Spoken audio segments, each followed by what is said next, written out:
Buku ini berjudul Dunia Sophie, sebuah novel filsafat karya Justin Gardner, penerbit Mizan.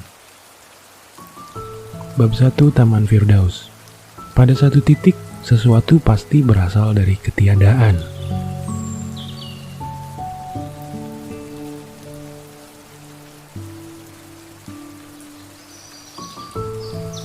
Sophie Amundsen sedang dalam perjalanan pulang dari sekolah. Dia telah menempuh paruh pertama perjalanannya bersama Joanna. Mereka membicarakan robot. Joanna beranggapan otak manusia itu seperti komputer yang sangat canggih. Sophie tidak terlalu sepakat. Tentunya manusia bukan sekedar sepotong perangkat keras. Ketika sampai di depan pasar swalayan, mereka berpisah. Sophie tinggal di daerah pinggiran kota dan jaraknya dari sekolah hampir 2 kali lebih jauh daripada rumah Joanna. Tidak ada rumah lain di sebelahnya, jadi rumah tersebut seakan-akan berada di ujung dunia. Dan di dekat situ ada hutan. Dia berbelok menuju Clover Close. Di ujung jalan ada tikungan tajam yang dikenal sebagai Captain's Bend. Orang-orang jarang melewati jalan itu, kecuali pada akhir pekan. Saat ini awal bulan Mei, di beberapa kebun, pohon-pohon buah dikelilingi dengan bertandan-tandan dafodil. Pohon-pohon birkin telah diselimuti daun berwarna hijau pucat. Sungguh luar biasa. Betapa semuanya bersemi pada musim ini. Apa yang membuat limpahan warna hijau dedaunan bermunculan dari bumi yang mati begitu ia mendapatkan kehangatan dan sisa-sisa salju yang terakhir menghilang? Ketika Sophie membuka pintu gerbang halamannya, dia memandang ke kotak surat. Biasanya ada banyak surat sampah dan beberapa amplop besar untuk ibunya. Tumpukan surat itu sering ditinggalkannya begitu saja di meja dapur sebelum dia naik ke kamar untuk mulai mengerjakan PR. Seringkali ada beberapa surat dari bank untuk ayahnya. Tetapi ayah Sophie bukanlah seorang ayah yang biasa. Dia adalah nahkoda sebuah kapal tanker minyak besar dan selalu bepergian hampir sepanjang tahun. Selama beberapa minggu ketika dia berada di rumah, dia akan sibuk ke sana kemari untuk membuat rumah itu enak dan nyaman bagi Sophie dan ibunya. Namun jika dia berada di laut, dia tampaknya sangat jauh. Hanya ada sebuah surat di kotak surat, dan itu adalah untuk Sophie. Pada amplop putih tertulis Sophie Amundsen 3 Clover Close. Itu saja. Tidak disebutkan siapa pengirimnya, perangkonya pun tidak ada. Setelah Sophie menutup pintu gerbang, dia buru-buru membuka amplop itu. Di dalamnya hanya ada secari kertas yang tidak lebih besar daripada amplopnya sendiri. Bunyinya, "Siapakah kamu?" Tidak ada yang lain, hanya 2 kata itu, yang ditulis tangan dan diikuti dengan sebuah tanda tanya besar. Dia melihat amplop itu lagi. Surat itu jelas untuknya. Siapakah yang memasukkannya ke dalam kotak surat? Sophie segera memasuki rumah merah itu. Sebagaimana biasanya, kucingnya, Sherekan, berusaha menyelinap keluar dari semak-semak, melompat ke tangga pertama, dan menyusup masuk melalui pintu sebelum Sophie menutupnya. Setiap kali Ibu Sophie sedang dalam tidak enak hati, dia akan menyebut rumah yang mereka tinggali itu adalah sebuah kandang. Sophie memang suka memelihara binatang. Pertama-tama, dia punya 3 ekor ikan mas. Namanya Goldtop, Red Riding Hood, dan Blackjack. Selanjutnya dia mendapatkan 2 ekor burung parkit yang dinamakannya Smith dan Small. Lalu Govinda, si kura-kura darat, dan akhirnya si kucing pirang, Sherekan. Semua binatang ini diberikan kepadanya untuk menghiburnya, mengingat bahwa ibunya selalu baru pulang kerja menjelang senja, dan ayahnya yang sangat sering bepergian, berlayar ke seluruh penjuru dunia. Sophie melemparkan tas sekolahnya ke lantai dan meletakkan semangkuk makanan kucing untuk Sherekan. Lalu dia duduk di atas bangku dapur dengan surat misterius di tangannya. "Siapakah kamu?" Dia tidak tahu. Dia adalah Sophie Amundsen. Tentu saja, siapa lagi Sophie itu? Dia benar-benar tidak mengerti. Atau belum? Bagaimana seandainya dia telah diberi nama lain? Anne Knudsen misalnya. Apakah dia lalu menjadi orang lain? Tiba-tiba, dia ingat bahwa ayahnya semula ingin dia dinamai Lilmore. Sophie berusaha untuk membayangkan dirinya bersalaman dan memperkenalkan dirinya sebagai Lilmore Amundsen. Namun semua itu tampaknya tidak benar.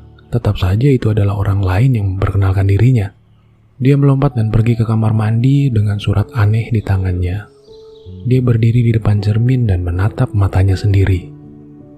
"Aku Sophia Munsen," katanya. Gadis di dalam cermin itu tidak bereaksi sama sekali. Apapun yang dilakukan Sophie, gadis lain itu melakukannya dengan cara yang sama persis. Sophie berusaha untuk memukul bayangannya dengan gerakan kilat, tetapi gadis itu pun gerakannya sama cepatnya. "Siapakah kamu?" Sophie bertanya. Dia tetap tidak menerima tanggapan, tapi merasa sedikit bingung. Apakah dia atau bayangannya yang mengajukan pertanyaan itu? Sophie menekankan jari telunjuknya ke hidung di cermin itu dan berkata, "Kamu adalah aku." Karena tidak mendapat jawaban, dia membalik kalimat itu dan berkata, "Aku adalah kamu."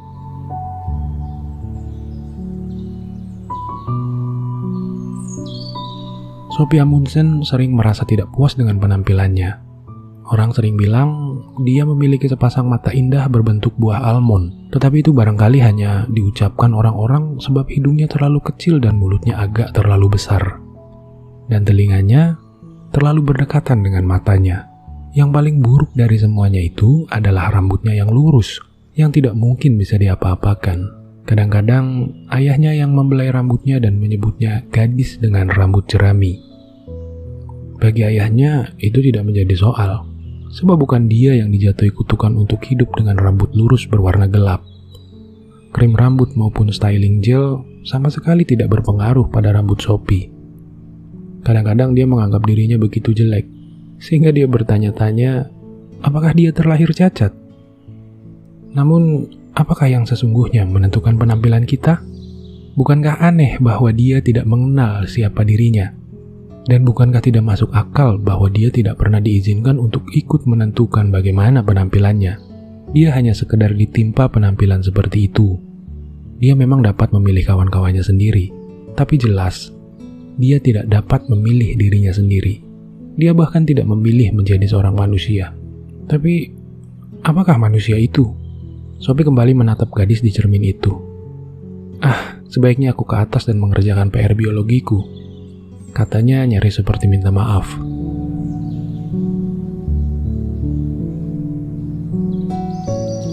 Begitu sampai di ruang tengah, dia berpikir, tidak, lebih baik aku pergi ke taman. Kitty, Kitty, Sophie mengejar-ngejar kucing itu hingga ke tangga serambi dan menutup pintu depan.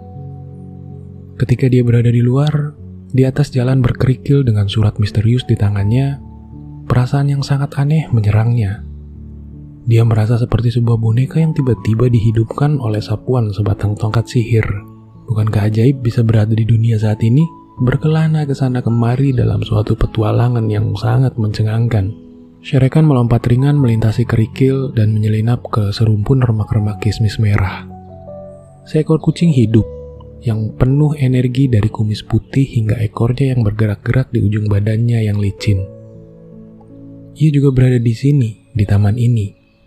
Namun, hampir tidak menyadarinya dengan cara seperti Sophie memikirkannya. Ketika Sophie mulai memikirkan hidup, dia mulai menyadari bahwa dia tidak akan hidup selamanya. Aku berada di dunia sekarang, pikirnya. Tapi suatu hari, aku akan pergi. Adakah kehidupan sesudah kematian? Ini adalah pertanyaan lain yang sama sekali tidak pernah dipikirkan oleh si kucing.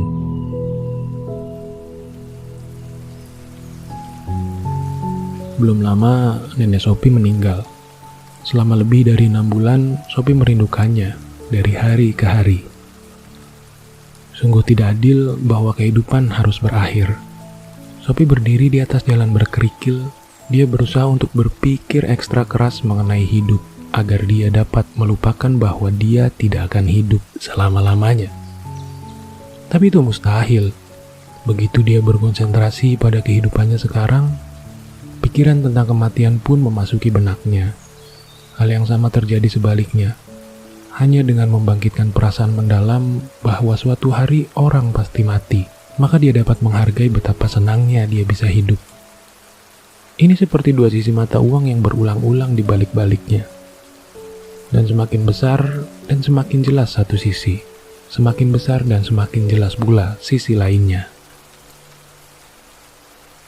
Kamu tidak dapat merasakan hidup tanpa menyadari bahwa kamu nantinya harus mati, pikirnya. Namun sama mustahilnya bagi kita untuk menyadari bahwa kita harus mati tanpa memikirkan betapa menakjubkannya hidup itu.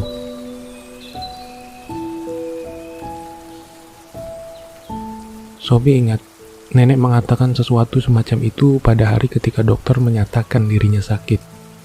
Baru kali inilah aku menyadari betapa kayanya kehidupan ini, katanya. Sungguh tragis bahwa kebanyakan orang harus jatuh sakit terlebih dahulu sebelum mereka memahami betapa berharganya hidup. Atau kalau tidak, mereka harus menemukan dulu sebuah surat misterius di dalam kotak surat. Barangkali dia harus memeriksa kalau ada lagi surat yang datang. Sophie bergegas ke pintu gerbang dan melihat ke dalam kotak surat hijau. Dia terperanjat ketika mendapati bahwa di situ terdapat sebuah amplop putih lain. Persis seperti yang pertama. Tapi kotak surat itu jelas-jelas sudah kosong ketika dia mengambil amplop pertama. Amplop ini bertuliskan namanya pula. Dia menyobeknya hingga terbuka dan meraih selembar catatan yang ukurannya sebesar yang pertama. Dari mana datangnya dunia? Dikatakan di situ. Aku tidak tahu, pikir Sophie. Tentunya tidak ada orang yang benar-benar tahu. Bagaimanapun, Sophie menganggap itu sebuah pertanyaan yang wajar. Untuk pertama kali dalam hidupnya, dia merasa tidak pantas hidup di dunia tanpa setidak-tidaknya mempertanyakan dari mana ia berasal. Surat-surat misterius itu telah membuat kepala Sophie pusing. Dia memutuskan untuk pergi menyendiri di sarangnya. Sarang itu adalah tempat persembunyian Sophie yang paling rahasia.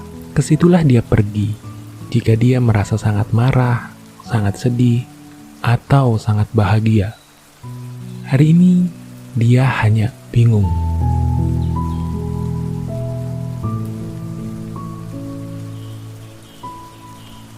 Rumah merah itu dikelilingi oleh sebuah taman luas dengan banyak petak bunga, semak-semak, pohon berbagai jenis buah, halaman berumput dengan sebuah peluncur dan paviliun kecil yang dibangun kakek ketika nenek kehilangan anak pertama mereka beberapa minggu setelah anak tersebut dilahirkan. Nama anak itu Mary.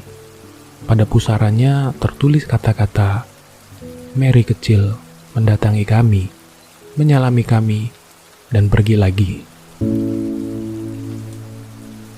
Jauh di sebuah sudut taman di balik semak-semak, buah frambus dan belukar lebat di mana bunga atau buah beri tidak mau tumbuh.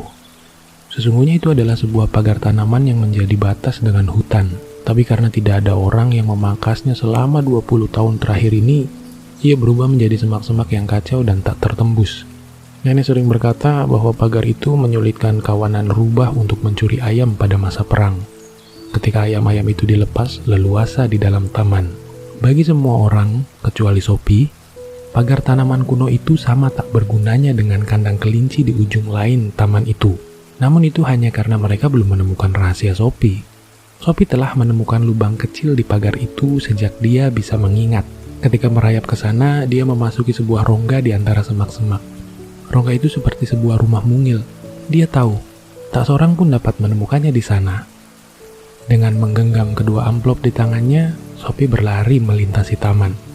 Merangkak dengan kedua kaki dan tangannya, serta membuka jalan menembus pagar tanaman itu.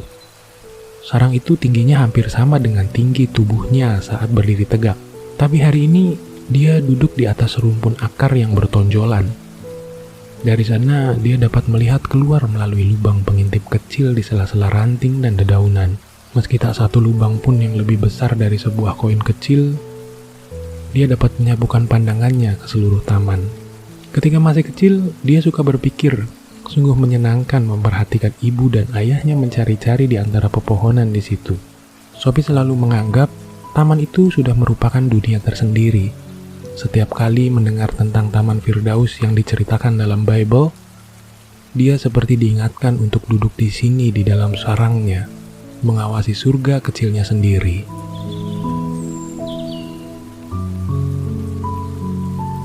Dari mana datangnya dunia? Dia tidak mempunyai gagasan sekilas pun. Sophie tahu bahwa dunia itu hanyalah sebuah planet kecil di angkasa. Namun dari mana asalnya angkasa? Mungkin saja angkasa itu selalu ada, Karena itu, dia tidak perlu mencari tahu dari mana ia berasal. Tapi mungkinkah sesuatu itu selalu ada? Jauh di lubuk hatinya, dia memprotes gagasan tersebut. Tentunya segala sesuatu yang ada itu ada permulaannya. Jadi, angkasa pasti telah diciptakan dari sesuatu yang lain. Akan tetapi, jika angkasa berasal dari sesuatu yang lain itu juga pasti berasal dari sesuatu yang lain pula. Sophie merasa dia hanya menyeret-nyeret permasalahan. Pada satu titik, sesuatu pasti berasal dari ketiadaan. Namun apakah itu mungkin? Bukankah itu sama mustahilnya dengan gagasan bahwa dunia selalu ada?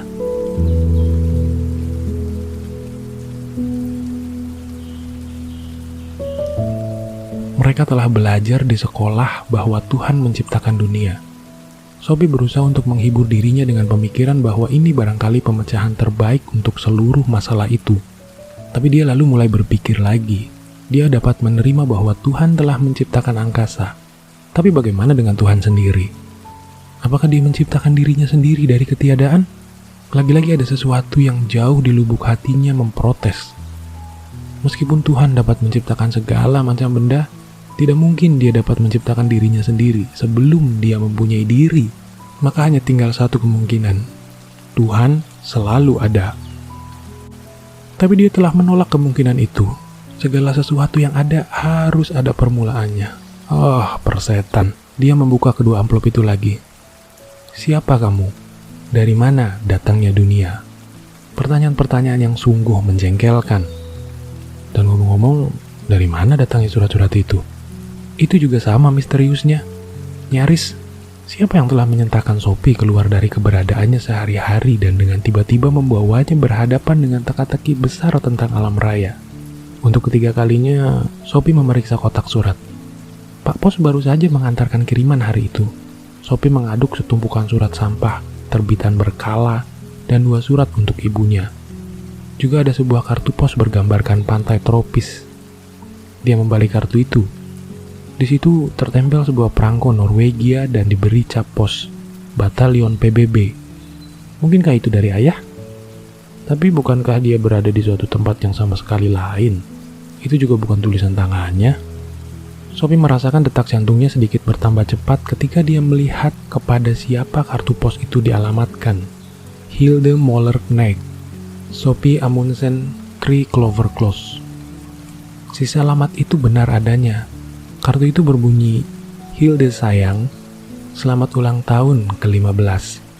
Karena aku yakin kamu akan mengerti, aku ingin memberimu sebuah hadiah yang dapat membantumu berkembang. Maafkan aku telah mengirimkan kartu ini ke alamat Sophie. Itu adalah cara yang paling mudah. Salam sayang dari ayah. Sophie lari kembali ke rumah dan masuk ke dapur. Pikirannya kacau. Siapa Hilde? Yang berulang tahun tepat sebulan sebelum ulang tahunnya sendiri. Sophie mengambil buku telepon. Ada banyak orang bernama Moller. Dan hanya sedikit yang bernama Knegg. Tapi tidak satu pun dalam buku petunjuk itu yang bernama Moller-Knegg. Dia mengamati kartu misterius itu lagi. Tampaknya itu asli juga. Di situ terdapat perangko dan cap pos. Mengapa seorang ayah mengirimkan sebuah kartu ulang tahun ke alamat Sophie? Sedangkan sudah jelas sekali bahwa kartu tersebut ditunjukkan ke tempat lain. Ayah macam apa yang mau memperdaya putrinya sendiri lewat sebuah kartu ulang tahun yang dengan sengaja dikirimkan ke sembarang alamat? Bagaimana mungkin itu merupakan jalan termudah? Dan selain itu, bagaimana dia dapat melacak si Hilde ini?